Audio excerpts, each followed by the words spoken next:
There is a trend that a lot of women in their 60s are thinking about these days, and that is the idea of aging alone. It's a very big trend that a lot of women are living by themselves and they do not have adult children or a partner to support them, and they're having to turn to looking after themselves, to self-care. So I want to talk to you today about the importance of this trend and how you can prepare yourself if you are in that situation. My name's Margaret Manning. I'm with 60andMe, and I thank you for being here. It's a very good conversation I want to have with you today, and I really appreciate you taking the time to join us. So the topic of aging alone was raised by one of our bloggers, Carol Merrick. Carol has been working on this area for some time, having been in the situation herself. She said that she was a caregiver for many years, and now she is a caregiver for herself. She is a woman without any children and does not have a partner in her life. So she's looking ahead to the future and sees that she is going to need to look after herself. And as a solo ager, she is going to have some challenges.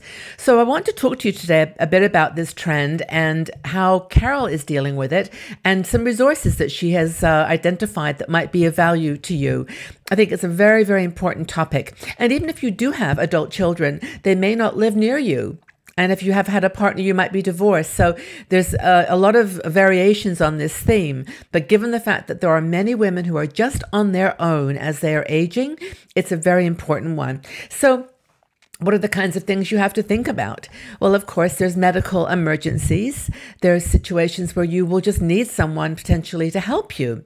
There could be something in the home, something to do with something not working or something is broken or there's some dangerous issue that you need to deal with in your home. How do you deal with that? How do you know where to go and who to turn to for help? There's this sort of shift in global societies now. There used to be the days where older people were taken into the home.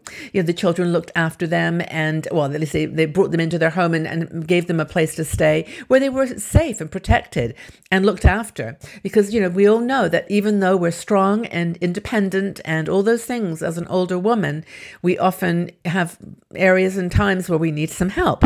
And this multi-generational sort of support system that was in place years ago just is not there anymore. So I think the number was 6 in 10 adults with one parent age 65 say that they have helped a parent with shopping, preparing or eating food. So we know that the people that have children who are older are depending on them for some of these very basic tasks. And if you are living by yourself and you don't have that person to turn to who is going to help you with preparing your food or driving you to a doctor's appointment or to the hospital if you have some kind of a situation, medical emergency. So it's a very, challenging reality, but there are some solutions and there's certainly, you're not alone. It's actually interesting. There's 2 cards in our aging deck of cards that I pulled out because they're so relevant to this conversation. This is our affirmational deck of cards. By the way, you can get this on our new 60andMe shop. We've got a great shop at 60andmeshop.com, and the cards are there. There's some beautiful scarves and other wonderful things because self-care is not just about the physical. It's about the emotional too. But this one is find your independence, which is the quality that you have got to really adapt if you are a woman on your own after 60 or 50, whatever age. And also this other one, which is find your sisters. Seek out your sisters. Because I think that's where a lot of women are turning to other women, and we can be a community together to give support. But Carol has some very specific things. Now, she actually has a Facebook page. Check out her website, Carol Merrick. M-A-R-A-K, Merrick.com, and you'll find all of her information there. But she has a great Facebook community for women who are aging alone, solo agers, she calls them.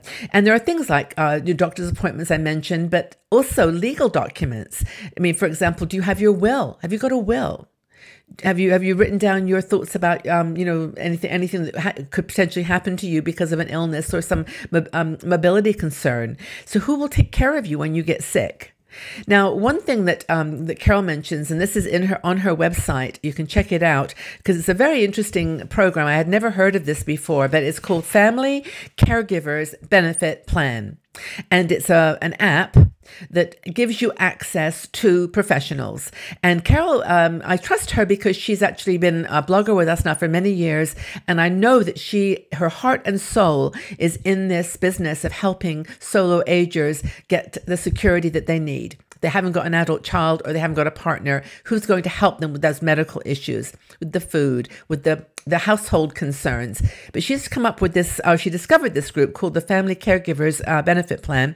And it's an app on her tablet or laptop that offers membership. It's a membership plan. It offers online email access to doctors, pharmacists, physicians, dietitians, dentists, fitness experts, and they will get back to you on email or a phone within a couple of hours. This is their commitment.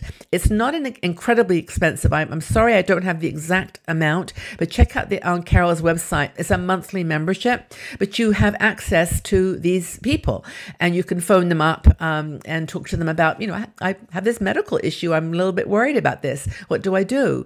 And they, of course, can't give you medical advice over the phone, but they can at least give you some direction and get you to your doctor, or to one of their doctors if you need someone right away. Also, if you're dealing with an emergency emotional situation, you could be dealing with depression or other, mobility related concerns, isolation that are just getting to you, and you're just not able to cope in a way that's useful to you and also that's good for your overall well-being. So this program also gives you a number, an 877 number, where you can talk with a counselor. And Carol has said that she's used this service several times. She's talked to dietitians. She's talked to 4 doctors about something that she needed advice on. And also they have helped her prepare a will. Now, if you're interested in this program, I have no relationship to it myself at all. But if you're interested in checking out Carol Marek's website, it's the Family Caregivers Benefit Plan. And if you go there, check it out. You can put, when you're signing up, you put Carol's name, Carol, in the referral box. That way she gets credit for your interest. And then they will then contact you, and you can make your own decision about whether you want to join. It's a really good program for what I can see. I've never used it, so I can't endorse it in that way, but it's just one of the many programs now that are coming out of, the need for solo agers to have some security blanket, have something that they can fall back on. But please don't take my word or Carol's word. Do your research. You can check it online, make sure that it's something that you are interested in, and maybe there's something that you know about. Perhaps you've got an insurance plan or some kind of a family benefit plan, a phone call service where you can get help. But it just seems to me like if you're by yourself and you're living alone and you have an emergency or just a worry about something, that having a phone number or an email that you can contact is a good start to having your mind at peace until you can go into the doctor, or you can take action to get the issue solved. But it sounds like this one covers like the spectrum, not just physical but emotional, and also the preparing a will, legacy issues, all that kind of thing. So anyway, but do check out Carol's website too, because she's got a lot of information there. But this trend of women, and especially women, living alone, I think it's like another thing was like 44% of people in the United States do not have a will. Do you? It's just like these little details that, if you're with someone, they kind of are reminding you, like your son or daughter might say, "Hey mom, have you got a will? Have you taken care of this? Or, have you thought about what you're going to do with your furniture or whatever?" Have an honest conversation about the reality of your age.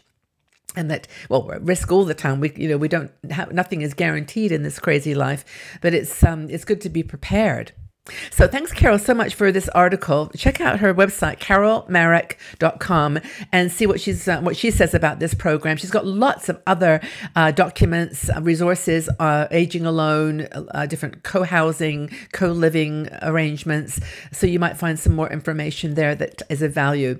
But we also are at 60andMe to help too. And if you look at our website, 60andme.com, you will find all kinds of articles on these topics. And Carol Carol is one of our bloggers, but we have other people too that are writing. They've got ideas about how to get resilient in these kinds of circumstances, and hopefully you'll find it of value. So how are you, how far do you live from your family and relatives? Do you have any family or relatives still with you?